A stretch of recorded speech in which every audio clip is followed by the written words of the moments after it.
Hey, I need a moment of your time. Quick, fast. It's not going to take me that long. Sometimes when I wake up in the morning, with books in my head. And this morning I woke up with The Giving Tree by Shel Silverstein.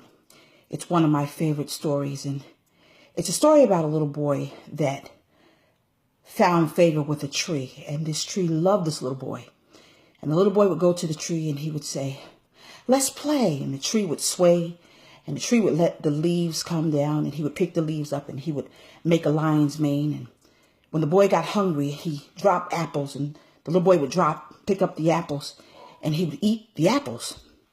And then when he got tired, he said to the tree, "I'm tired too." And the tree said, "Well, lean on me, and I'm going to give you rest and my shade is going to block the sun."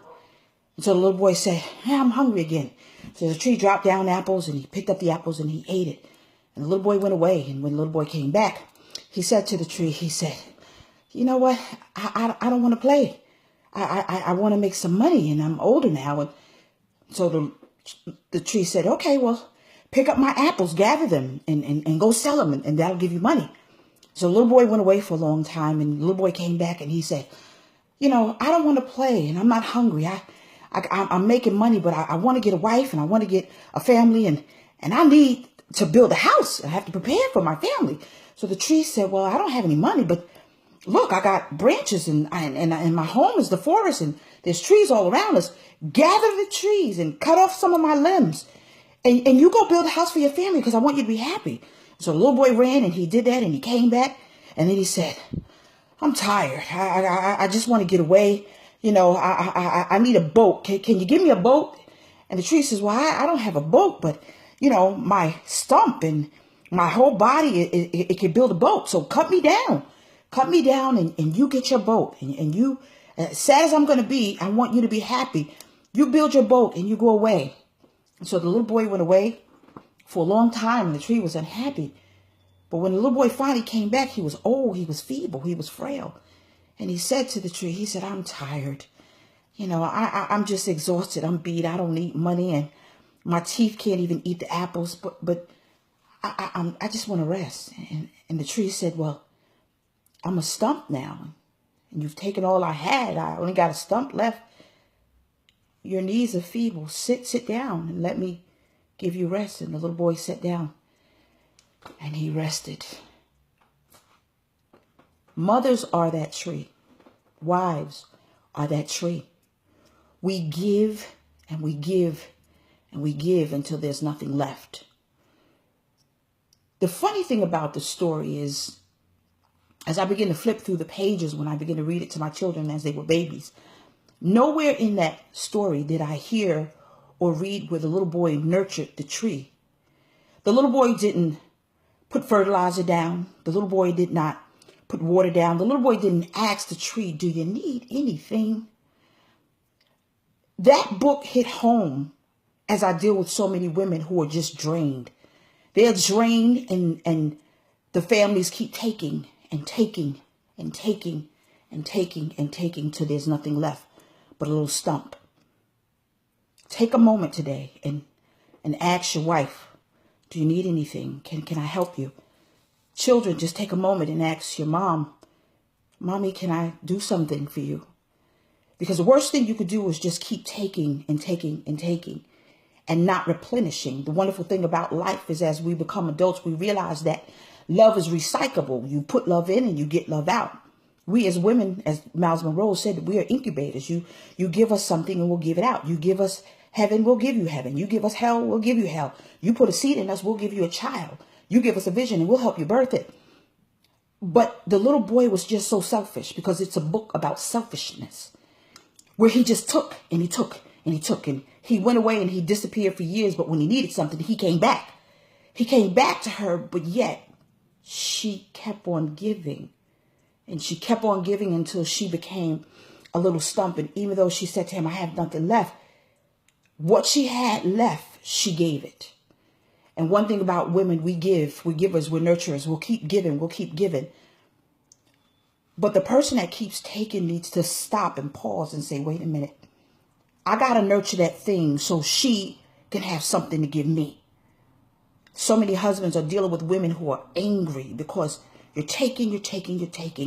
And what are you putting back into your wife? So that when you come home, you can receive peace. You can receive a meal. You can receive everything that you need.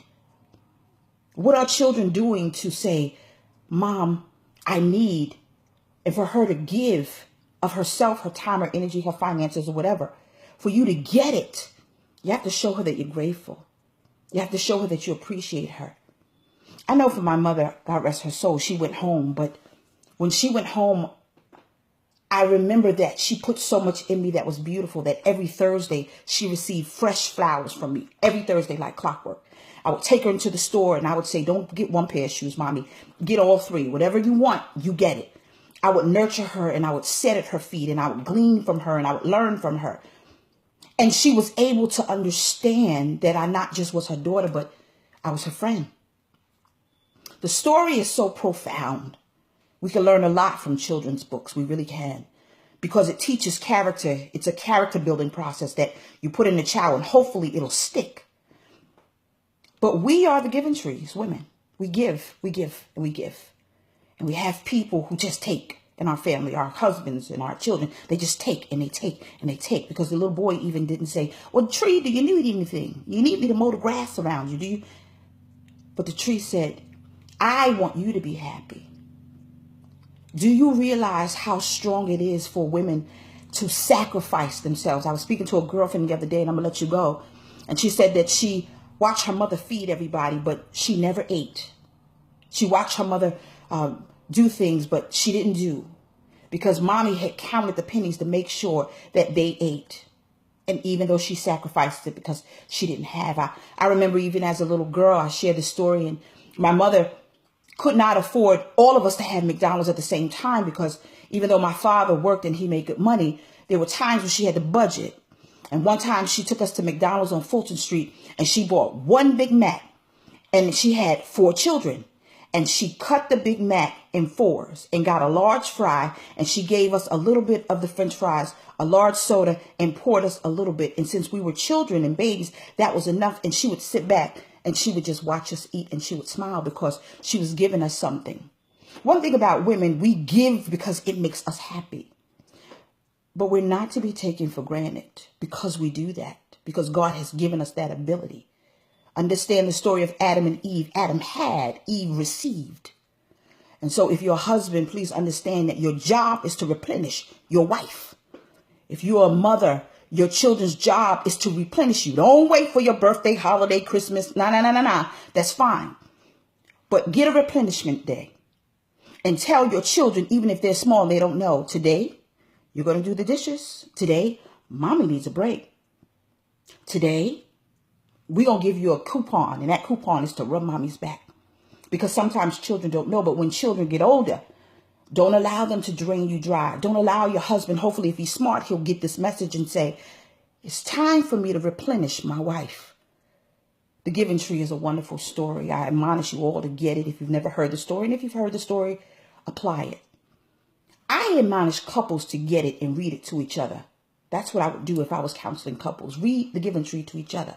So that you won't be selfish and you'll realize that your husband or your wife needs replenishment. Women specifically, we need to be replenished. And it's not about sex. Sex is a wonderful thing. You're married, have lots of it. However, when your wife is tired, she won't even tell you because she doesn't want to rattle your feathers. But be man enough to realize it is my job to replenish her. Baby, what you need me to do? Stop by a mall, pick up flowers, get her a card. Tell her every day, thank you. Speak life into her. That makes her feel good. Believe it or not, she's waiting for you, attaboy. She's waiting for it. Pray over her. Get her favorite meal or her favorite cupcake or cookie. When I was married, I remember that I was married before I married Calvin. But I would do something. I would take Hershey Kisses and I would stick them on the seat of my husband at the time. He didn't appreciate it, and that's why we divorced. Oh. However, it is very imperative that you not take your spouse for granted because he and she are together as a unit, and the wife is that giving tree, and she's given and she's given, And you're taking and you're taking, but you're not putting anything back. For moms, don't wait till your mother is laying in a box and you're standing over her and you wish that you would have taken more time while she is breathing. Now give her that. Give her time and give her her attaboys and call her up and say, Mommy, I love you. That's one thing when my mom was stuck in the grave. I didn't have that guilt because, I did the most miraculous job. She used to tell me, you're my friend. And I speak highly of her now because she influenced me to be a great mom and to be a better wife even. And so she taught me. And so therefore I'm teaching everyone that I know. And so don't wait for mommy to be in a box to tell her, you know what? I love you. What issues you have even with your mother, get them out of the way. Because she has been that giving tree. And you might not understand that, but when she wants to give you and she doesn't have, it's because she budgeted her money to make sure you had a roof over your head and that you guys can eat. And so when she says no, it's not that she's saying no. She might be mad because she wants to give it to you, but she can't. But she does it in another way. You might be too selfish to realize that. And so please, I'm going to take this moment and I'm going to say bye-bye. But I'm also going to tell you, take a minute and you replenish your wife. And your children should replenish you. Children, replenish mommy. Because mommy is the giving tree. And over the course of time, she's going to be that little stump. And it will be unfortunate if you have to look over mommy in a box and say, I wish I would not have just taken so much from her, but given her something. Because there's going to be a time when you're going to call her. And God forbid she won't be able to call back. I know the experience. So don't wait for Mother's Day. Don't wait for Christmas or birthday. You acknowledge the woman in your life.